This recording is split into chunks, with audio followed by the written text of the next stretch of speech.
Good evening everyone. आज के इस वीडियो में हम कुछ इम्पॉर्टेंट एमसीक्यूज़ को देखेंगे जो नॉर्सेट 2020 के लिए काफ़ी ज़्यादा ज़रूरी हैं उनको देखना, जिससे हमें पता चलेगा एग्ज़ाम्स में पर्टिकुलर टॉपिक से रिलेटेड किस तरह के क्वेश्चंस पूछे जाते हैं and how to answer them. आज के वीडियो में हम एक पर्टिकुलर टॉपिक से रिलेटेड क्वेश्चंस को डील करेंगे जो कि रिलेटेड हैं ऑब्स एंड गायनी से। यस सो अगर आपको हमारे चैनल से थोड़ी भी नॉलेज मिलती है, प्लीज़ हमारे चैनल को सब्सक्राइब कीजिए एंड इस वीडियो को जितना हो सके उतना शेयर कीजिए। सो सीधा क्वेश्चन देखते हैं। क्वेश्चन नंबर 1 में पूछा गया है, एक प्रेग्नेंट क्लाइंट है जो कि लेबर रूम में एडमिट हुई है। उसका असेसमेंट करने के दौरान ये पता लगा उसका हीमोग्लोबिन और हेमाटोक्रिट लेवल काफ़ी ज़्यादा लो है। सो इन फाइंडिंग्स में से हमें बताना है कि वो किसके ज़्यादा रिस्क पर है, haematoma, placenta praevia, uterine atony या फिर प्लासेंटल सेपरेशन। सो हीमाटोमा क्या होता है? जिसमें ब्लड कलेक्ट हो जाता है with in the under the skin, जिसमें पाउच फॉर्मेशन हो जाती है।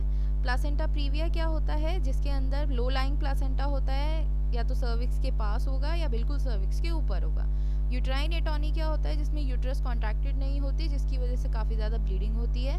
देन प्लासेंटल सेपरेशन, यानी डिलीवरी होने से पहले अगर प्लासेंटा अपनी जगह छोड़ने लगे उसे हम कहेंगे प्लासेंटल सेपरेशन, या फिर हम अब्रप्शियो प्लासेंटा भी बोल सकते हैं। सो इस क्वेश्चन का राइट आंसर क्या आएगा देखते हैं।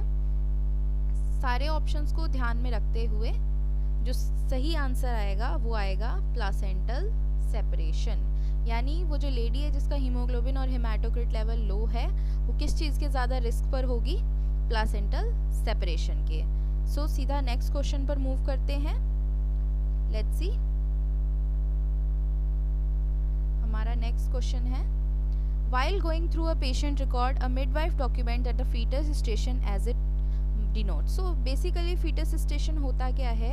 ये fetus के जो presenting part होता है उसकी लोकेशन के हिसाब से पीवी करने के दौरान हमें पता लगता है कि अभी जो फीटस का प्रेजेंटिंग पार्ट है वो कहाँ तक पहुँचा है। इससे हम लेबर का जो प्रोग्रेस है वो बता पाते हैं।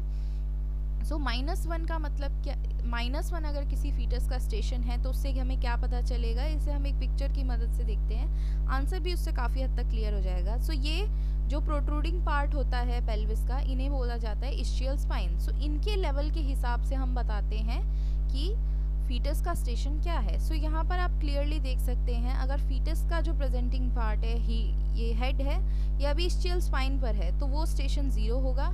इससे ऊपर अगर हम जाते जाएंगे वो नेगेटिव होगा, यानी माइनस में जाएगा स्टेशन। इससे नीचे अगर फीटस का हेड है तो वो पॉजिटिव में आएगा। सो -1 है, यानी कि इस्चियल स्पाइन से जस्ट 1 सेंटीमीटर ऊपर है फीटस का हेड, तो उसे हम क्या बताएंगे? Foetus station. यहाँ पर राइट आंसर जो आएगा हमारा वो आएगा ऑप्शन नंबर 1, यानी कि फीटस का जो स्टेशन है वो कहाँ पर है? -1 पर है। सो सीधा अब नेक्स्ट क्वेश्चन पर चलते हैं। सो हमारा नेक्स्ट क्वेश्चन है, gestational diabetes is usually diagnosed at. जो गेस्टेशनल डायबिटीज़ होता है जो 24 से 28 हफ्तों के बाद हमें मिलता है, सो आंसर अभी बता दिया मैंने। 24 से 28 हफ्तों के बाद जो गेस्टेशनल डायबिटीज़ मिलता है वो कब हम पता लगा सकते हैं? मेनली फर्स्ट ट्राइमेस्टर में, पहले 3 महीनों में, 18 से 22 हफ्तों के बीच में, 24 से 28 हफ्तों के बीच में, या फिर दूसरे ट्राइमेस्टर की शुरुआत में। सो यहाँ पर जो करेक्ट आंसर आएगा वो आएगा 24 से 28 हफ्ते, यानी कि यूजुअली जो जीडीएम होता है वो प्रेगनेंसी के 24 to 28 वीक्स में हमें उसका पता लग जाता है। पर्सन का जो शुगर होगा वो हाई आने लगता है।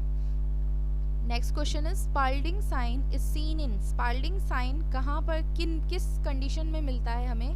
स्टिल बॉर्न बेबी में, प्री टर्म बेबी में, इंट्रा यूटेराइन डेथ के केस में, या पोस्ट टर्म बेबी में। स्टिल बॉर्न क्या होता है? जब एक जो बेबी है वो डेड पैदा होता है। प्री टर्म बेबी जो टाइम से पहले पैदा होता है। इंट्रा यूटेराइन डेथ जब फीटस की डेथ यूट्रस में ही हो जाती है।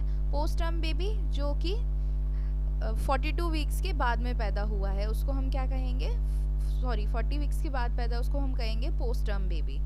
सो स्पाल्डिंग साइन में बेसिकली होता क्या है? फीटस की जो स्कल की बोन्स होती हैं वो एक दूसरे से ओवरलैप हो जाती है। किसके केस में? जब बेबी इंट्रा यूटेराइन डेड हो चुका है। सो इंट्रा यूटेराइन डेथ ही इस क्वेश्चन का राइट आंसर है ऑप्शन नंबर 3। नेक्स्ट क्वेश्चन देखते हैं। Pelvis which is deformed and contracted is termed as. इस पिक्चर में हम देख पा रहे हैं कि जो पेल्विस है वो क्या है। यहाँ पर आप एंगल देख सकते हैं जो कि एंटीरियर पोस्टीरियर डायमीटर है वो काफ़ी ज़्यादा लॉन्ग है एंड ये काफ़ी ज़्यादा शॉर्ट है, यानी नॉर्मल डिलीवरी इस पेल्विस के केस में पॉसिबल नहीं है। सो ऐसा पेल्विस जो डिफॉर्म्ड है, कॉन्ट्रैक्टेड है, सूटेबल नहीं है नॉर्मल डिलीवरी के लिए, उस पेल्विस को हम क्या कहेंगे? Option number 3 rachitic pelvis. सीधा नेक्स्ट क्वेश्चन पर मूव करते हैं। क्वेश्चन नंबर 6, बैंडल्स रिंग क्या होती हैं? Can be seen in which of the following condition. Bandl's ring किन इनमें से किस कंडीशन में हमें पता लगेंगी? एक पिक्चर की मदद से देखते हैं। सो यहाँ पर आप देख सकते हैं फीटस का एंगेजमेंट स्टार्ट हो गया है। यहाँ पर यूट्रस 2 सेगमेंट में डिवाइड हो गया है, एक तो ये लोअर सेगमेंट है और एक ये अपर सेगमेंट है। यहाँ पर एक ये कंस्ट्रिक्शन रिंग बन गई है फीटस के नेक के अराउंड, यानी कि इस केस में नॉर्मल डिलीवरी बहुत ही मुश्किल हो जाएगी, ऑब्स्ट्रक्टेड लेबर हो जाएगा, जिस वजह से जो एक लेबर का प्रोग्रेस होना चाहिए वो नहीं हो पाएगा। सो बैंडल स्टिंग्स इनमें से किस कंडीशन में हमें पता लगेगा? ऑब्स्ट्रक्टेड लेबर के केस में। लेट्स सी नेक्स्ट क्वेश्चन क्या है। A nurse is giving instruction to a maternity patient with a history of cardiac disease regarding appropriate dietary measures. Which statement indicate an understanding of measures to be taken? So nurse एक maternity patient को बता रही है जिसकी cardiac disease की history थी कि उसे अपनी डाइट में क्या ध्यान रखने की ज़रूरत है। सो पेशेंट के द्वारा बताए गए इन स्टेटमेंट में से हमें कैसे पता चलेगा? वो समझ गई है जो भी उसे समझाया गया है नर्स के द्वारा। I need to take low calorie diet, I need to increase fluid intake, I need to decrease fluid intake, I need to be concerned about sodium intake during pregnancy। अब ये काफ़ी ज़्यादा कंफ्यूजिंग इसके options हैं। पहला क्या है? I need to take low calorie diet. Obvious सी बात है, ज़्यादा हाई कैलोरी फूड लेने से भी जो कार्डियक पेशेंट्स होते हैं उनका जो हाल है वो थोड़ा वर्स हो सकता है। लेकिन प्रेगनेंसी के केस में मदर एंड बेबी दोनों के लिए फूड की नीड होती है, तो अगर वो लो कैलोरी डाइट देगी उससे बेबी पर भी असर हो सकता है। अगर वो फ्लूइड इंटेक बढ़ा देती है उससे बॉडी कंपार्टमेंट में फ्लूइड बढ़ेगा जिससे उसका बीपी शूट हो सकता है।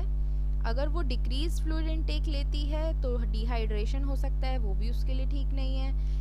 यहाँ पर फोर्थ जो ऑप्शन है वो सबसे ज़्यादा सुटेबल है, जिसमें बोला गया है I need to be concerned about sodium intake during pregnancy. So यानी कि उसको सॉल्ट रेस्ट्रिक्ट करना है जिससे कि बॉडी के अंदर फ्लूइड रिटेंशन ना हो पाए। नेक्स्ट क्वेश्चन देखते हैं। In breech presentation engagement takes place earliest in. Breech presentation में क्या होता है? बेबी के जो बटक्स होते हैं वो प्रेजेंटिंग पार्ट होते हैं। सो हमें इसमें बताना है कि इनमें से किस प्रेजेंटेशन में एंगेजमेंट सबसे पहले होती है। फ्रैंक ब्रीच में आप देख सकते हैं बेबी के लेग्स एक्सटेंडेड हैं। इनकम्प्लीट ब्रीच में एक लेग एक्सटेंडेड है, एक फ्लेक्स्ड है। कंप्लीट ब्रीच में दोनों लेग क्या है? फ्लेक्स्ड है। सो यहाँ पर जो करेक्ट आंसर आएगा वो आएगा फ्रैंक ब्रीच, यानी कि ये थर्ड। इसमें क्या होगा? बेबी के लेग एक्सटेंडेड है, सो इस केस में जो एंगेजमेंट होगी वो ज़्यादा जल्दी होगी। Next question, risk of pre term delivery is very high if cervical length is. अब ये थोड़ा ट्रिकी क्वेश्चन है। यहाँ पूछा गया है सर्वाइकल लेंथ, सर्विक्स की जो वाइडनिंग है वो नहीं पूछी गई है। सो इसमें बताना है हमें कि अगर सर्वाइकल लेंथ कितनी होगी कि प्री टर्म डिलीवरी का रिस्क हाई हो जाएगा। सर्वाइकल लेंथ का मतलब क्या है? जो इंटरनल और एक्सटर्नल ऑस को मिला करके जो सर्विक्स की लेंथ होती है उसके हिसाब से हमें बताना है कितने पर प्री टर्म डिलीवरी का रिस्क हाई होगा। सो सर्विक्स की लेंथ जितनी ज़्यादा कम होगी उतना ज़्यादा डिलीवरी का रिस्क क्या हो जाएगा? हाई हो जाएगा। सो यहाँ करेक्ट आंसर क्या आएगा? First 2.5 centimetre. Let's see next question. Robert sign indicates. Robert sign क्या बताता है? Presence of gas in foetal large vessels, overlapping of foetal skull bone, spina bifida in foetus, none of the above. Robert sign क्या होता है?